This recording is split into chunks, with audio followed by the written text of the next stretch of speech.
Nigeria. Menyuntum. Chukunonzo. So Nigeria food. Ejresen. Ejresen. Say chuku kra ya the papa. Chuku ase bibi like bibi e fan na me wonti.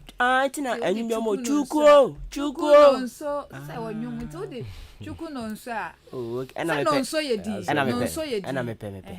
Chuku no nso. Na wo nti ase no onu chire mu chire nti waje na di.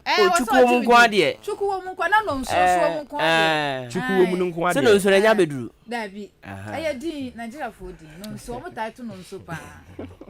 Nti o di chuku no nso. Na ya wo sen ka ye bonnwum we yabo yasan na bo. Yes yabo.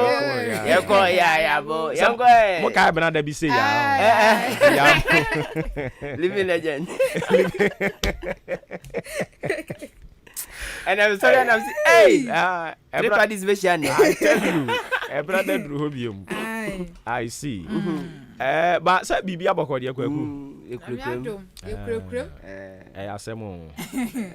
Chukunonso. No. I don't know.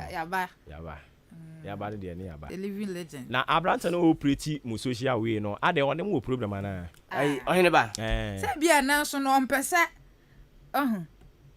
Na da so sana ma na niji bibiri ebi o de tumi nkwa me so sana na ni age wakai ensana ni refi no sa I see.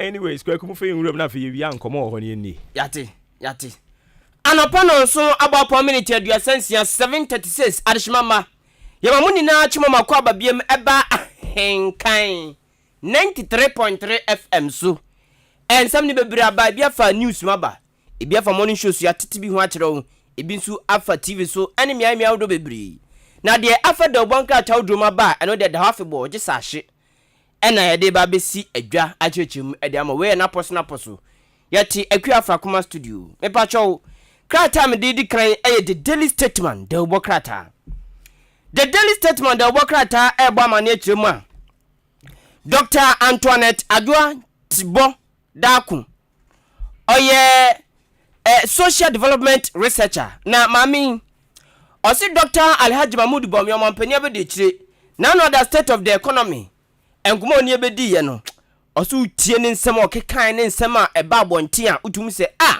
Ghana eni dazo ho maye pa wakasa asemi e the daily statement de obokrata mu anopai mami Cecilia Abnada